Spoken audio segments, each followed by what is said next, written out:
this picture, Stephen Truscott and Lynne Harper, two kids, two classmates in one town, one living in a quiet military town in Ontario. It was 1959, and soon after this moment, everything would change. A 12-year-old girl murdered, a 14-year-old boy arrested, and a nation holding its breath. But this story doesn't start with this tragedy. It begins with an innocent bike ride, a simple act of kindness. Two children enjoying one another's company, one road, one highway, one intersection, and the silence that followed. Stephen Truscott would become the youngest accused, going to prison for a crime that he did not commit, who went down in Canadian history for all time, to be sentenced to hang. And what happened after would haunt the country for decades. This is their story of what was lost, what was buried, and what refused to stay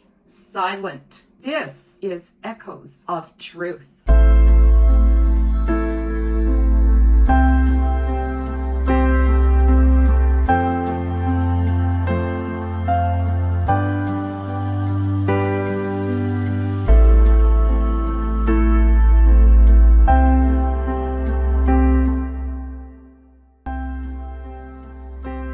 Let me take you back to a small town called Clinton, Ontario. It is 1959. It's a quiet town, a place where you hear birds singing in the morning and doors slamming in the evening. A military town, proud and disciplined. Families lived side by side. Officers, their children playing together. A beautiful community helping each other. In that town also were two families who worked on the base, the Truscotts and the Harpers. Stephen Truscott was 14 years old. He was a tall boy for his age with calm eyes. He lived with his parents and two brothers and one sister right there on the base. His dad was a warrant officer. His mother kept the home running with love and care. Stephen was a quiet, reserved boy. He always did his chores without complaints. He helped his siblings, whether it was schoolwork or they wanted support with whatever. He was always there for his siblings. One who was always there also for mom and dad. The type who always held the door open without having to ask him. And then there was Lynne Harper. She was 12 years old, bright-eyed and full of spirit. She was a happy girl, always wanting to please mom and dad. She had two brothers, an older brother, Barry, and a younger brother, Jeffrey, and they thought the world of their sister. She went to Sunday school and Girl Guides. Her dad was a teacher before he joined the military. Her mother was gentle but firm. They attended church and Sunday school. That was important. They moved to Clinton 2 years before. Lynne spent a lot of time outdoors. She loved exploring. She attended Sunday school and she was always so helpful with other children. She wore her Girl Guide sash with pride, the kind of girl who always raised her hand in class, always wanting to be helpful wherever she could. And she was always laughing. She always wanted to have fun. She would even tease her teachers. They thought she was great. Stephen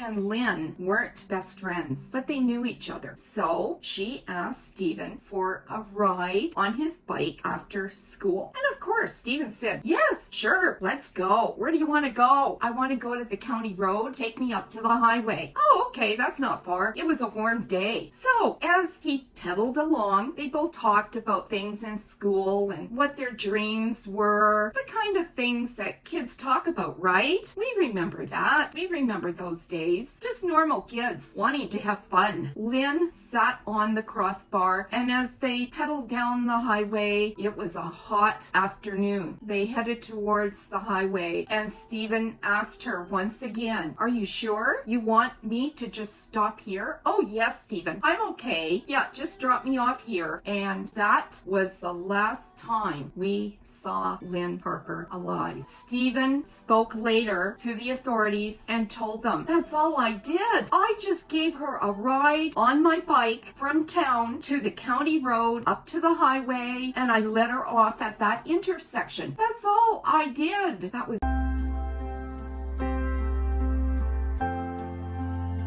2 days passed. People started asking questions. "Where's Lynne? Have you seen Lynne? Where is she? She's missing. Have you heard? Wasn't she just at school? Didn't she go out with Stephen?" They found her in a bush on that county road, curled up, cold, dead. She was strangled with her blouse, and they found her raped. Who would do this? My God, who would do this horrible thing? She was only 12, and just like that, the town of Clinton shut down. Shattered, deep shock. Doors were locked. People were murmuring, "What's happened? What's happened in this town? What happened to Lynne? Will it happen again?" There was panic in the street, and there were prayers in church. Grief, anger. Who's out there? Who's walking our street? Who did this horrific deed? They did not believe for 1 minute that Stephen Truscott did harm to his friend, to his schoolmate. No, Stephen wouldn't do that. There's someone out there, but who is it? It felt like the ground underneath their feet was trembling, quaking. What to do? We are looking for answers. We are looking for the truth. Parents held their children tighter. "No, you can't go out alone. We won't let you. You are staying in until they find whoever did this to Lynne." Stephen told the truth. They came for him in the early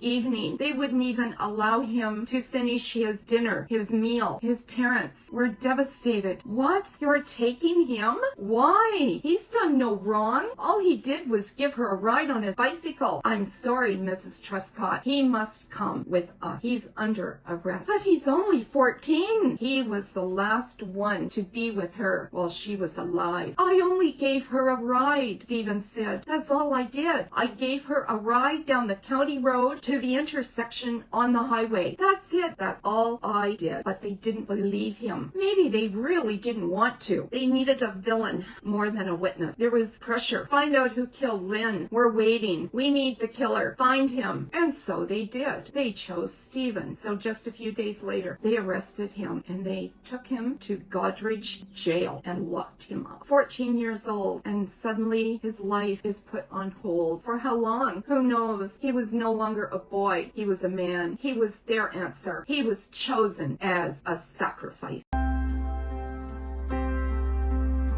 14 years old, just 14. They put him on trial, not as a boy, but a man. No mercy as an adult, charged with murder. People whispered.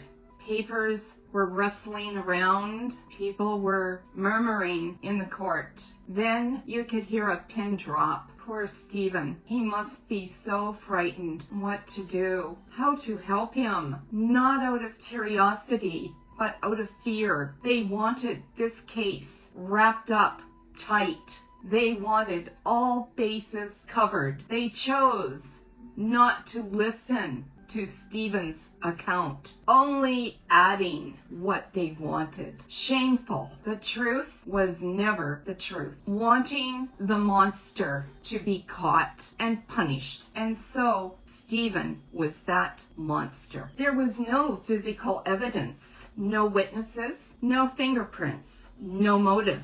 How could this happen? Why are they so taken with Stephen? Because they were under pressure and they needed to wrap this case up and put him away. Canada is watching, and that was enough for them. The jury didn't take long, and when the jury read the sentence, the courtroom was hushed. People went into shock mode, not just Stephen and his family. And the Harper family, they did not believe that Stephen did this deed. The words felt like thunder. What? This can't be. You haven't finished this investigation. You need to go out and study that area where she was found. Why are you rushing through all this and charging Stephen? And now you find him guilty? Guilty of what? He only dropped her off at that intersection on the highway. No, this is all wrong. But her hands are tied. How do you fight the court? You shall be taken for execution.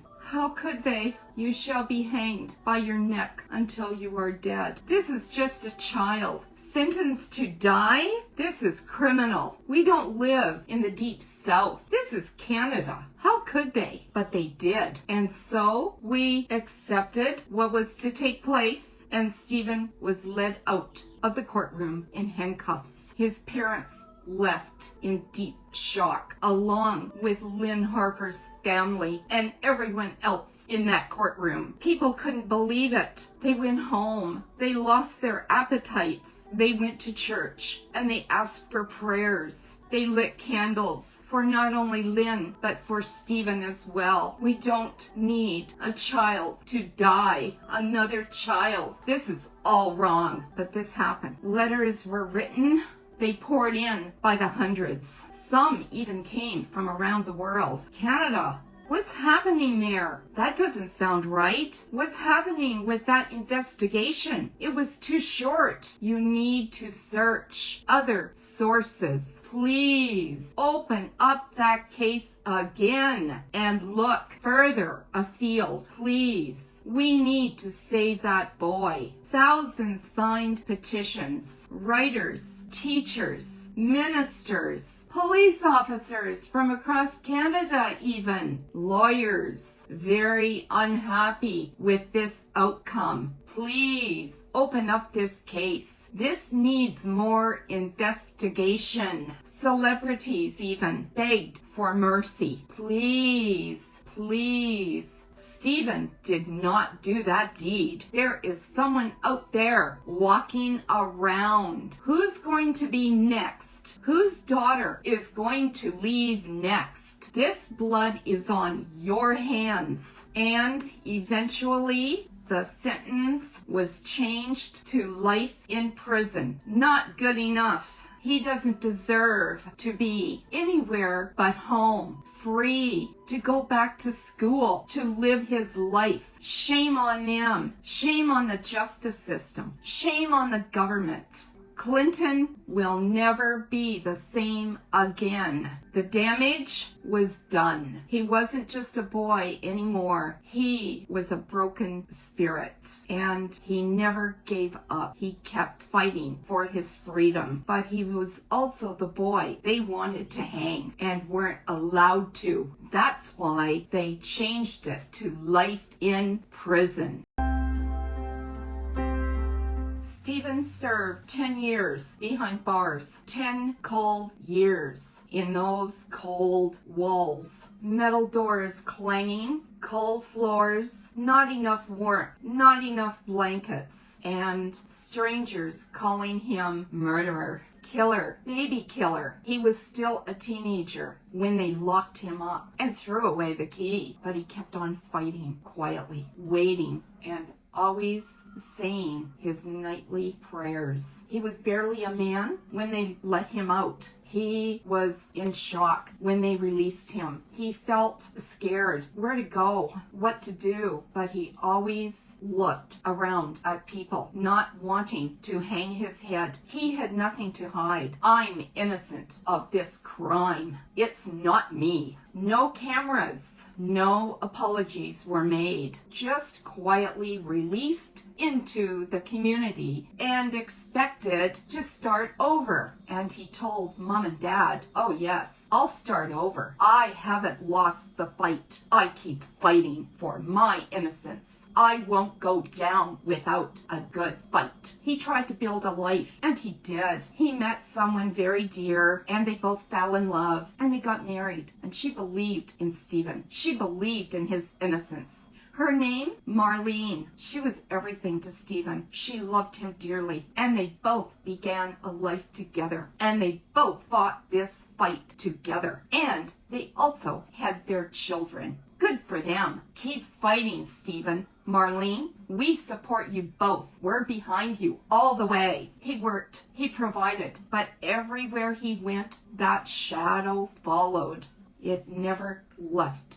Whispers in church, whispers in grocery stores. Oh, that's Stephen. Oh, look at him. What's he doing? Where does he work? Oh my goodness. They have children. Oh, he's still fighting, but he wasn't free. Not really. He just went through the motions, back and forth to his lawyers, and they believed in him too. Thousands and pages and pages and pages to go over the investigation I'm talking about. They fought hard. Stephen had many work ahead of him, going through papers and pointing out untruths. He never gave up. Even when no one wanted to listen, he kept at them. I'm innocent. I didn't do no wrong. I did not take her up that side county road to that bush. I was never there. I let her off at that intersection and I went straight home. That's all I did.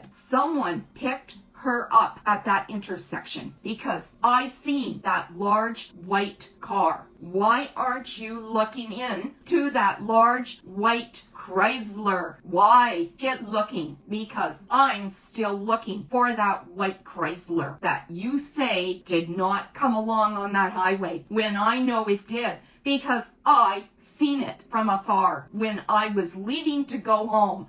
That car came along and she stood there talking for a few minutes to that driver, and then he opened the side door and she got in. I seen that with my own eyes. And so he fought on and on and on for years. Both him and Marlene fought along with their lawyers. Page after page, silence after silence. It took nearly 5 decades, but the truth didn't stay buried forever. In 2001, the CBC aired a documentary on Stephen's life, on this criminal history. Quiet, careful, but really powerful. It could not be ignored. People watched and took notice. It told Stephen's story, not just a case, but as a boy, a human, a voice that was ignored. People listened. People paid attention this time. The public demanded answers. And the legal system, finally, after all these years, reopened the case. Thank God. Forensic science came a long way. New experts came on board, reviewed this timeline, the records, the statements that were made that were untrue. The estimated time of Lynne's death didn't match the Crown's story, their story, not the truth. In fact, it proved that Stephen was already at home. He was nowhere around at that time to do that killing. And worse, the Crown reserved the evidence, the real evidence. They kept it hidden. They didn't want it out. This was important evidence that was kept tightly shut, locked up for no eyes to read. Evidence that would have saved a young boy from going to prison. Shameful, absolutely shameful. The lawyers were told, this is how it's going to end. We need this case wrapped up. They shook their heads. But we haven't done enough investigation. Oh yes, you have. Wrap it up and do it now. In 2007, 48 years have passed. A long time. The Ontario court overturned it. The appeal, his conviction. They finally overturned it. Oh God, Stephen, it came so late for you, but it finally came. Stephen Truscott was finally laid to rest. He was finally found innocent in this killing, but it came through hardship, through suffering that shouldn't couldn't have happened. He didn't shout. He had a few tears, but he remained calm. He remained quiet, sincere. Yes, he did. He broke down. Who wouldn't? Not from anger, but exhaustion. Finally, you have finally found me innocent. After all these years of fighting, I finally have my freedom. But at what cost? I was only a boy when I went into that prison. I came out a man, but I came out a broken man. But I never gave up. I always fought because I knew I was innocent and you were all wrong. I was your sacrifice. Yes, he was relieved. Where to go from here? He had a family, but they were relieved. The girls were relieved that it was finally over for Daddy. He finally got his innocence re-established. Finally, they believed him.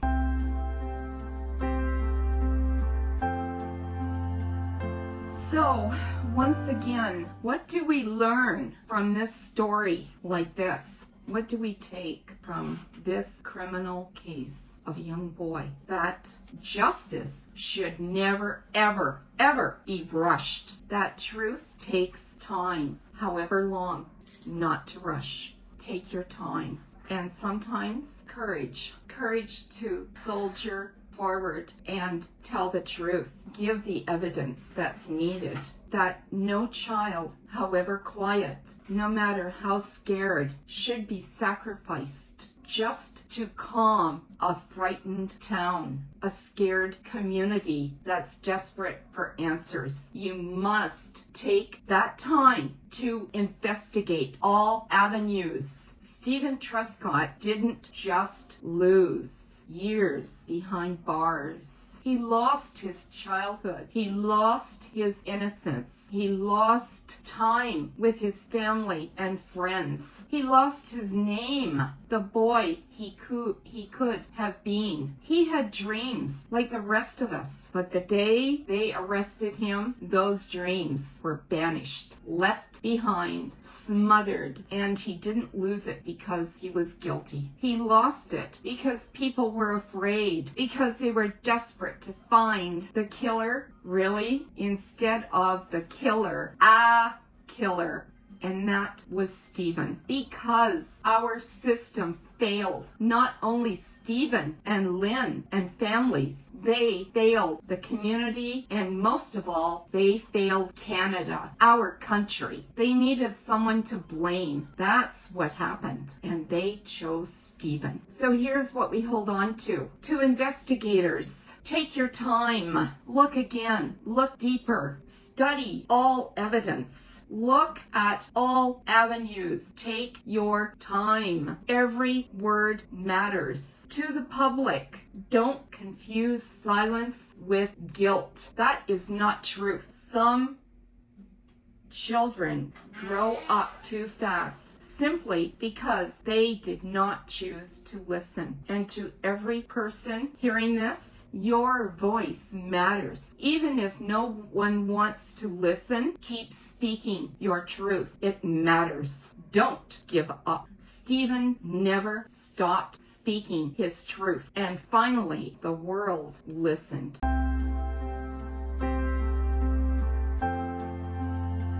Stephen Truscott did not die in prison, but a part of him did. His innocence, his childhood, his trust, broken. The wide-eyed boy who believed in mankind, a dark shadow overshadowed him. And Lynne Harper, that sweet girl, her life taken too soon. Her name still echoes in Ontario, across Canada, and around the world. Why, Lynne? Because your killer was never found, and that loss still lingers to this day. We haven't forgotten. A country that never healed from this killing of you, your innocence, your sweet smile, your loving family. We will remember. May we never forget what happens when we rush to blame, when we choose silence over truth. Truth must happen. And when children are not believed, then this must not happen. We must learn to listen. Please remember Lynne Harper and Stephen Truscott, the story that became famous, not only in Canada, but around the world. until the next echo finds its way to us.